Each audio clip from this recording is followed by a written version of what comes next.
में एक तो जो महंगाई के हवाले से एक बहुत बड़ा पैकेज वज़ीर-ए-आज़म अनाउंस करने जा रहे हैं, एक उसके ऊपर बात हुई है और दूसरा लोकल गवर्नमेंट इलेक्शन जो खैबर पख्तूनख्वा में और पंजाब में उसके ऊपर जो है वो बातचीत हुई है।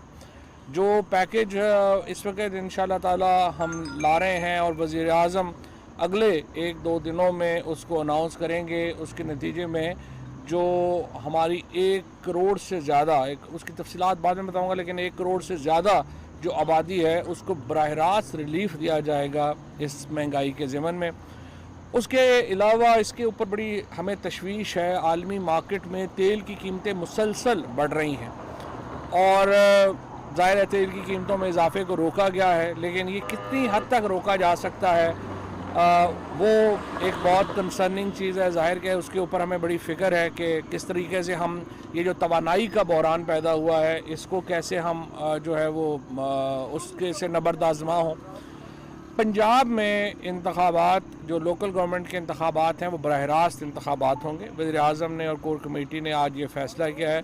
इसके ऊपर बहुत कन्फ्यूजन चल रहा था कि पंजाब में जो इंतखाबात हैं, जो शहरों के मेयर्स के इलेक्शन और डिस्ट्रिक्ट्स के जो मेयर्स के इलेक्शन हैं वो बराह रास्त होने चाहिए या वो बिल वास्ता होने चाहिए, लेकिन अब ये फ़ैसला किया गया है कि वो बराह रास्त होंगे, बिला वास्ता होंगे और डायरेक्ट इलेक्शन के ज़रिए शहर अपने अपने मेयर जो हैं वो इलेक्ट करेंगे।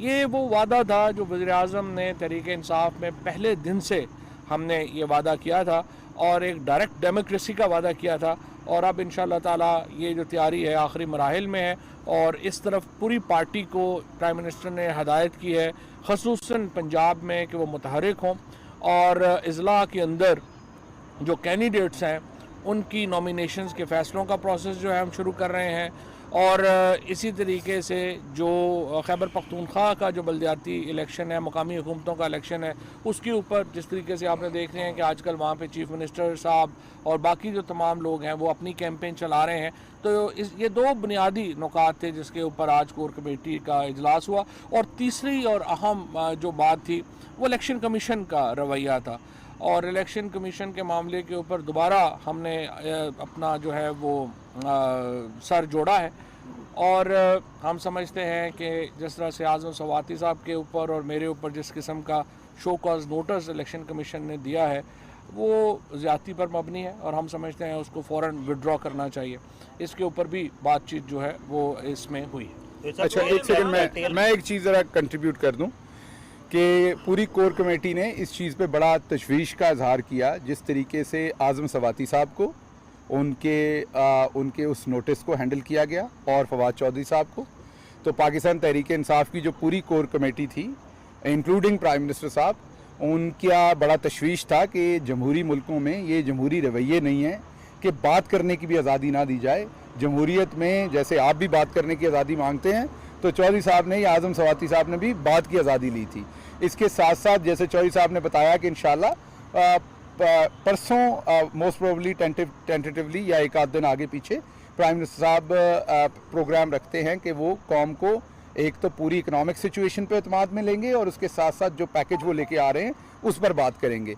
और जो एक चौधरी साहब ने पहले बात आपसे की जो बहुत ही इंपॉर्टेंट चीज़ है जिस पर हमारी पार्टी के अंदर भी राय थी, पंजाब के अंदर कई लोगों की राय थी कि इनडायरेक्ट होना चाहिए क्योंकि लोगों के अंदर ये थोड़ा सा शुबा था कि बड़े शहरों में शायद डायरेक्ट इलेक्शन मुश्किल होगा या एक पुराना जो एक ख्याल ट्रेडिशनल है। तो उस पर प्राइम मिनिस्टर ने बहुत वाजे किया, जिसमें चंद लोग जिन्होंने उन्हें सपोर्ट किया इस पर, उसमें चौधरी साहब भी शामिल थे कि डायरेक्ट इलेक्शन होना चाहिए।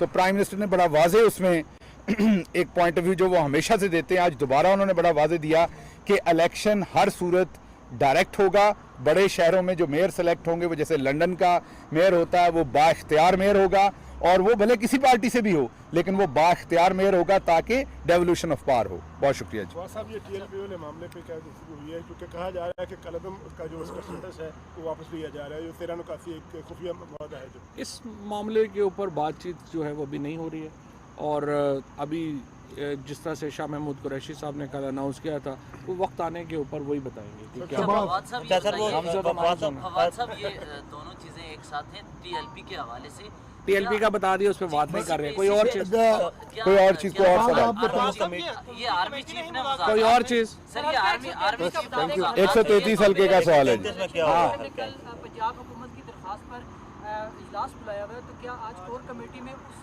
पर पंजाब की दरख्वास्त पर गौर किया गया? नहीं वो तो हमने कहा है, हमें उम्मीद है इलेक्शन कमीशन इस मामले का जायज़ा लेगा। एक सुपर टेक्निकल एतराज़ है और मैं ये समझता हूँ कि मौका दिया जाना चाहिए कि उसको वो अगर या तो उसको कबूल करें, अदरवाइज उसको रेक्टिफाई कर लें। एक बहुत ही सुपर टेक्निकल एतराज़ है जिसके ऊपर ये बात हुई है। थैंक यू, बहुत शुक्रिया। नाज़रीन, वफाकी वज़ीर इत्तलात व नशरियात चौधरी फवाद हुसैन और मुआविन खुसूसी बराए वज़ीर आज़म शहबाज गिल मीडिया टॉक कर रहे थे और कोर कमेटी इजलास के हवाले से मीडिया को आगाह कर रहे थे। उनका यह कहना था कि महंगाई के हवाले से वज़ीर आज़म जो पैकेज का ऐलान करने जा रहे हैं उस हवाले से इस कमेटी में बातचीत हुई है। 1 से 2 दिन के अंदर वज़ीर आज़म इस पैकेज को अनाउंस कर देंगे।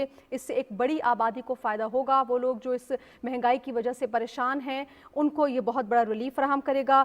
लोकल गवर्नमेंट इलेक्शन के हवाले से भी इस कोर कमेटी में बात हुई है, ऐसा कहना था वफाकी वज़ीर इत्तलात चौधरी फवाद हुसैन का। इसके हवाले से उनका ये कहना था कि कोर कमेटी के इजलास में मौजूदा महंगाई के हवाले से पैदा होने वाले बहरान पर बहुत तशवीश का इजहार किया गया है, क्योंकि पूरी दुनिया में महंगाई हुई है, इसी वजह से पाकिस्तान पर भी इसका असर पड़ा है।